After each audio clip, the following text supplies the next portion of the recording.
আমি শাহাদা পাঠ করব যদি ডক্টর জাকির নায়েক আমার প্রশ্নের উত্তর দিতে পারেন। আমি একজন নাস্তিক। আমি শাহাদা পাঠ করতে চাই। থামুন, আমার কথা শুনুন। হ্যাঁ, আমি শাহাদা পাঠ করতে চাই। আমি কি শাহাদা পাঠ করাতে পারি, নাকি পুলিশকে জিজ্ঞাসা করতে হবে? পুলিশ, আমি কি শাহাদা পাঠ করাতে পারি নাকি না? 2 মিনিট। আপনি কেন অমুসলিমদের মুসলিম হতে বাধা দিতে চাইছেন? আমি শাহাদা পাঠ করব যদি ডক্টর জাকির নায়েক আমার প্রশ্নের উত্তর দিতে পারেন। আমার নাম মিফতাহ। আমি জোম্বাং থেকে এসেছি। আমি একজন নাস্তিক।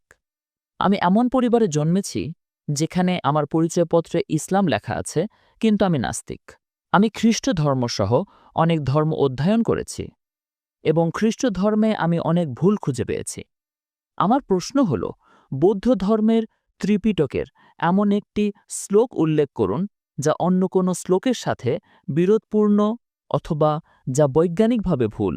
ভাই একটি প্রশ্ন করেছেন যে তিনি একজন নাস্তিক এবং তিনি ইসলাম গ্রহণ করবেন যদি আমি তার প্রশ্নের উত্তর দিতে পারি। তিনি বলছেন, আপনি কি বৌদ্ধ ধর্মগ্রন্থ থেকে একটিও ভুল বের করতে পারবো? তাহলে তিনি যদি নাস্তিক হন, তবে তিনি বৌদ্ধ ধর্মগ্রন্থ নিয়ে কথা বলছেন কেন? আমার প্রথম প্রশ্ন। আমি জানতে চাই। জয় হোক, আমি এখানে ধর্মগ্রন্থে ভুল বের করতে আসিনি, কিন্তু যেহেতু আপনি জিজ্ঞাসা করেছেন, বৌদ্ধ ধর্মের প্রধান দর্শন 4টি মহৎ সত্যের উপর ভিত্তি করে প্রতিষ্ঠিত। আপনি কি বুদ্ধের 4টি মহৎ সত্যের কথা শুনেছেন? আপনি কি বুদ্ধের 4টি মহৎ সত্যের কথা শুনেছেন? আমি জানি না। আপনি যদি না জানেন, তাহলে আপনি বৌদ্ধ ধর্মগ্রন্থ সম্পর্কে কি জানেন? যদি কেউ বলে আমি কোরআন জানি, আপনি কি কুল হল্লাহ আহাদ জানেন? আমি জানি না। সূরা ফাতিহা জানি না। তাহলে আপনি আমার উত্তর কিভাবে বুঝবেন? বৌদ্ধ ধর্মের ভিত্তি হল বুদ্ধের 4টি মহৎ সত্য। যদি এটি সম্পর্কে না জানেন, তাহলে আমার উত্তর কিভাবে বুঝবেন? আপনি বুদ্ধের 4টি মহৎ সত্য জানেন কি? বৌদ্ধ ধর্মের 4টি সত্য কি কি? কিন্তু আপনি যদি তা নাই জানেন, তাহলে সেগুলো সঠিক না ভুল কিভাবে বুঝবেন? যাই হোক, আমি আপনার মতো নই। কিন্তু আমি ত্রিপিটক গ্রন্থের শ্লোকের ভুল সম্পর্কে জানতে চেয়েছি। ত্রিপিটক হল বৌদ্ধ ধর্মগ্রন্থগুলোর মধ্যে একটি। বৌদ্ধ ধর্মগ্রন্থে ধম্মপদ সহ আরও অনেক কিছুই রয়েছে, কিন্তু আমি মৌলিক বিষয় নিয়ে আলোচনা করছি, আরও ভালো মৌলিক বিষয়। এখন বুদ্ধের মতে তিনি বলেছেন যে 4টি মত সত্য রয়েছে। প্রথমটি হলো এই জগতে দুঃখ এবং কষ্ট রয়েছে। প্রথমটি হলো এই জগতে দুঃখ এবং কষ্ট রয়েছে। দ্বিতীয় সত্য, দুঃখ ও কষ্টের কারণ হলো তৃষ্ণা। তৃতীয়, দুঃখ ও কষ্ট দূর করতে হলে আকাঙ্ক্ষা দূর করতে হবে। চতুর্থ, আকাঙ্ক্ষা দূর করতে হলে অষ্টাঙ্গিক মার্গ অনুসরণ করতে হবে। আমি আবার বলছি, বুদ্ধ বলেছেন প্রথম মহৎ সত্য হল এই জগতে দুঃখ এবং কষ্ট রয়েছে। দ্বিতীয়ত, দুঃখ ও কষ্টের কারণ হল তৃষ্ণা। তৃতীয়ত, আকাঙ্ক্ষা দূর করার মাধ্যমে আপনি দুঃখ এবং কষ্ট দূর করতে পারবেন। চতুর্থ, আকাঙ্ক্ষা দূর করার জন্য আপনাকে অষ্টাঙ্গিক মার্গ অনুসরণ করতে হবে। আমি ভুলের কথা জিজ্ঞেস করছি স্যার, অথবা এমন কোনো শ্লোক যা অন্য শ্লোকের সাথে সাংঘর্ষিক। ভাই, আমি যখন উচ্চতর বিষয় নিয়ে আলোচনা করি, তখন নিম্ন স্তরে যাই না। এটি অনেক উচ্চতর বিষয়। আমি উচ্চতর বিষয় নিয়ে কথা বলছি। আমি উচ্চতর গ্রন্থ অধ্যয়ন করি, নিম্ন স্তরের গ্রন্থ নয়। এই গ্রন্থগুলো অনেক উন্নত। তিনি যদি বৌদ্ধ ধর্ম সম্পর্কেই না জানেন, তাহলে আমি আর কি বলবো? সুতরাং আমি আপনাকে বৌদ্ধ ধর্মের প্রধান প্রধান খুঁটিগুলোর মধ্যেই ভুল দেখাচ্ছি। আমার প্রশ্ন হলো, বুদ্ধের তৃতীয় মহৎ সত্যটি হল দুঃখ ও কষ্ট দূর করতে হলে আকাঙ্ক্ষা দূর করতে হবে। চতুর্থটি হল আকাঙ্ক্ষা দূর করার জন্য আপনাকে 10টা বিধ পথ অনুসরণ করতে হবে। প্রশ্নটা হলো, যদি আমাকে 10টা বিধ পথ অনুসরণ করতে হয়, তাহলে সেই পথ অনুসরণ করার জন্য আমার মধ্যে একটা আকাঙ্ক্ষা থাকতে হবে। সুতরাং এটা বলছে যে আকাঙ্ক্ষা দূর করার জন্য আপনার আকাঙ্ক্ষা থাকা উচিত। তাই এটি যৌক্তিকভাবে স্ববিরোধী। আপনি কি বুঝতে পারছেন? হ্যাঁ, হ্যাঁ। বুদ্ধের তৃতীয় মত সত্যটি হল দুঃখ ও কষ্টের কারণ হল আকাঙ্ক্ষা। তৃতীয় সত্য, আকাঙ্ক্ষা দূর করতে হলে কষ্ট দূর করতে হবে।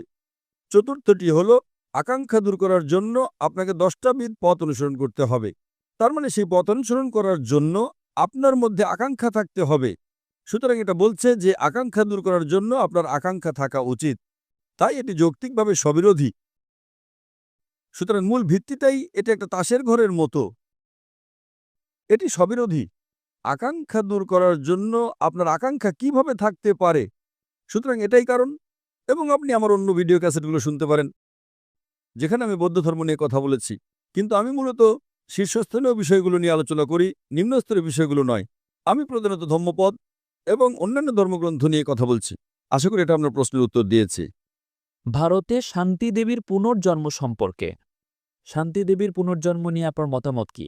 ভারতে একজন শান্তিদেবী আছেন, ভারতে অনেক শান্তিদেবী আছেন, তার পুনর্জন্ম হয়েছে। এটি হিন্দু ধর্মের একটা দর্শন, কিন্তু এটি অযৌক্তিক এবং অবৈজ্ঞানিক। কারণ একবার মারা গেলে বৈজ্ঞানিকভাবে আপনার পুনর্জন্ম হতে পারে না। এটা কেবল একটা অনুমান, এটি বৈজ্ঞানিকভাবে মোটেই প্রমাণিত নয়। এবং এমনকি বেদেও যখন পুনর্জন্ম নিয়ে কথা বলা হয়, পুন মানে পরবর্তী, জন্ম মানে জীবন। এমনকি ইসলামও বিশ্বাস করে পুনর্জন্ম বা পরকালে, যার মানে আপনি এই জগতে আসেন এবং পরকালে আপনাকে পুনরুত্থিত করা হবে। কিন্তু কোনো জন্ম মৃত্যুর চক্র নেই, এটা একটা কাল্পনিক কাহিনী। সুতরাং বেদেও যখন পুনর্জন্ম নিয়ে কথা বলা হয়, তখন সেটা পরকালের কথা বলে, যেটা আমরা বিশ্বাস করি। আপনি স্বর্গে বা নরকে যাবেন, কিন্তু এটি বিশ্বাস করে না যে আপনি মানুষ হয়ে আবার ফিরে আসবেন, আবার জন্ম নেবেন, আবার ফিরে আসবেন। এটি কেবল একটা অনুমান, যা বৈজ্ঞানিকভাবে অপ্রমাণিত। আশা করি এটা আপনার প্রশ্নের উত্তর দিয়েছি। ঠিক আছে। এবং সূরা ফুসসিলাতের ৯ নম্বর আয়াতে বলা হয়েছে যে পৃথিবী ২টি পর্যায়ে সৃষ্টি করা হয়েছে। আপনার মতে পৃথিবী এবং আকাশ কি একসাথে সৃষ্টি করা হয়েছে? আপনার মতামত কি? পৃথিবী ও আকাশ কি একসাথে সৃষ্টি করা হয়েছে নাকি হয়নি? ভাই, সূরা ফুসসিলাতের ৪১ নম্বর অধ্যায়ের ৯ নম্বর আয়াতের কথা বলছেন, যেখানে আকাশ ও পৃথিবীর সৃষ্টি সম্পর্কে বলা হয়েছে এবং তিনি জিজ্ঞাসা করছেন সেখানে কোনো স্ববিরোধিতা আছে কি না। সেখানে একটা আপাত স্ববিরোধিতা রয়েছে, আপাত। আপনি যদি যৌক্তিক না হন, তবে আপনার মনে হতে পারে সেখানে একটা স্ববিরোধিতা আছে। সূরা ফুসসিলাতের ৪১ নম্বর অধ্যায়ের ৯ নম্বর আয়াতে বলা হয়েছে যে আল্লাহ আকাশ ও পৃথিবী সৃষ্টি করেছেন। তিনি আকাশকে ২ দিনে সৃষ্টি করেছেন।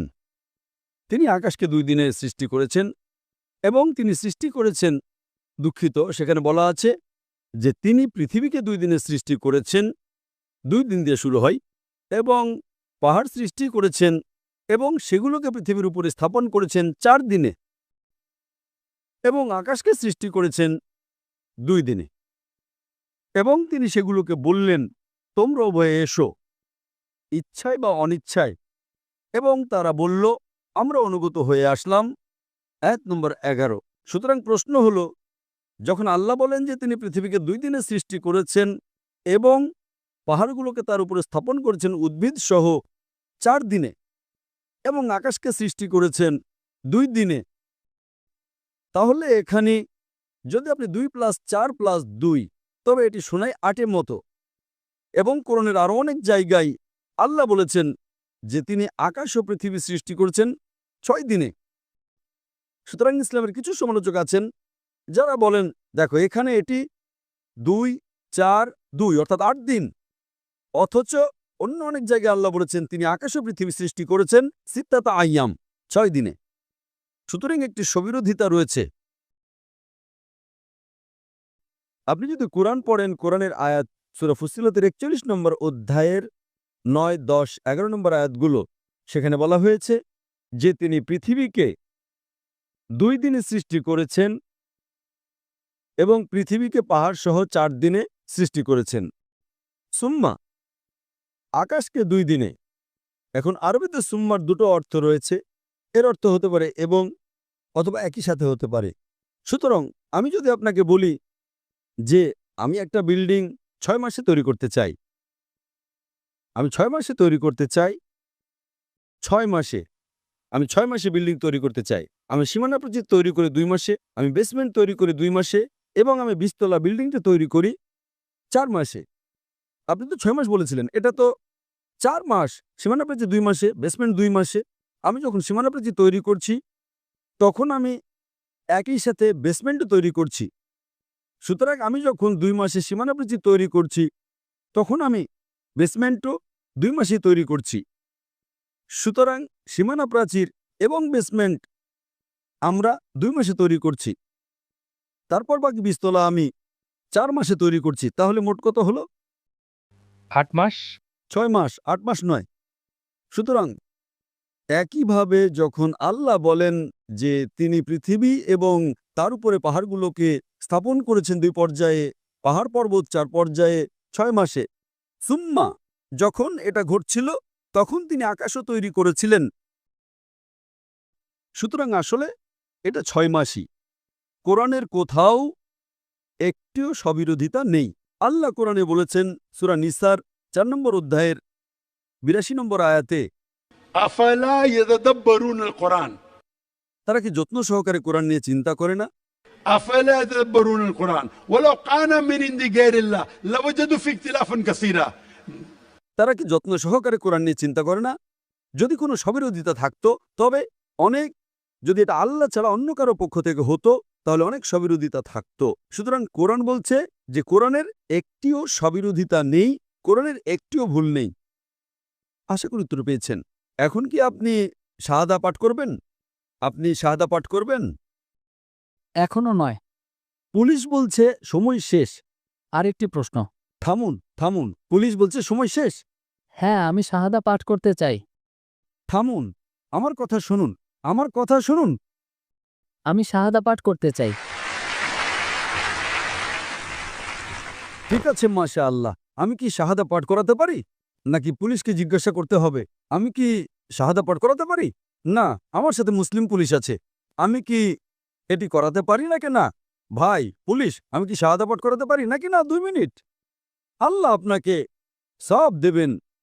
আপনি কেন অমুসলিমদের মুসলিম হতে বাধা দিতে চাইছেন? আল্লাহ আপনাকে সব দেবেন ইনশাআল্লাহ। ভারতে তারা আমাকে রাত 12টা 2টা পর্যন্ত অনুমতি দেয়। ইন্দোনেশিয়ায় কেন রাত 11টা? Yes, he wants to shahada. اوكي ما شاء الله. আপনি কি একমত যিশুর একজন? হ্যাঁ, আমি এক ঈশ্বরে বিশ্বাস করি। আপনি কি বিশ্বাস করেন যে হযরত মুহাম্মদ ঈশ্বরের নবী? হ্যাঁ, আমি বিশ্বাস করি। আপনি কি ইসলাম গ্রহণ করতে চান? হ্যাঁ, আমি করতে চাই। আপনি কি কেউ বাধ্য করছে ইসলাম গ্রহণ করতে? না, কেউ নেই, না। আপনি কি নিজের ইচ্ছেই করছেন? হ্যাঁ, স্বেচ্ছায়। আপনি কি টাকার বিনিময়ে ইসলাম গ্রহণ করছেন? কেউ নেই, শুধু আমার পরিবার মুসলিম পরিবার থেকে এসেছি, তাই আমি ইসলাম গ্রহণ করতে চাই। আমি আপনার ভিডিওগুলো থেকে খুঁজে বের করেছি। মাশাআল্লাহ, মাশাআল্লাহ। ইনশাআল্লাহ আমি আরবিতে বলবো, আপনি পুনরাবৃত্তি করতে পারেন। আশহাদু আশহাদু আল্লাহ আল্লাহ ইলাহা ইলাহা ইল্লাল্লাহ ইল্লাল্লাহ ওয়া আশহাদু ওয়া আশহাদু আন্না আন্না মুহাম্মাদান মুহাম্মাদান আবদুহু আবদুহু ওয়া রাসূলুহু। ওয়া রাসূলুহু। আমি সাক্ষ্য দিচ্ছি আমি সাক্ষ্য দিচ্ছি যে যে কোনো উপাস্য নেই কোনো উপাস্য নেই আল্লাহ ছাড়া, আল্লাহ ছাড়া, এবং আমি সাক্ষ্য দিচ্ছি এবং আমি সাক্ষ্য দিচ্ছি যে যে নবী মুহাম্মদ সাল্লাল্লাহু আলাইহি সাল্লাম নবী মুহাম্মদ সাল্লাল্লাহু আলাইহি ওয়াসাল্লাম হলেন রাসূল হলেন রাসূল এবং বান্দা এবং বান্দা একমাত্র আল্লাহর। একমাত্র আল্লাহর। মাশাআল্লাহ, আপনি এখন মুসলিম। تكبير تكبير এবং আমি আল্লাহ সুবহানাহু ওয়া তাআলার কাছে প্রার্থনা করি যেন আপনার পূর্বের সমস্ত গুনাহ মাফ করা হয়। আল্লাহ আপনাকে এই দুনিয়া ও পরকালে সর্বোত্তম প্রতিদান দেন। আল্লাহ আপনাকে আপনার বন্ধু এবং পরিবারকে ইসলামের পথে আনার জন্য পথ দেখান ইনশাআল্লাহ।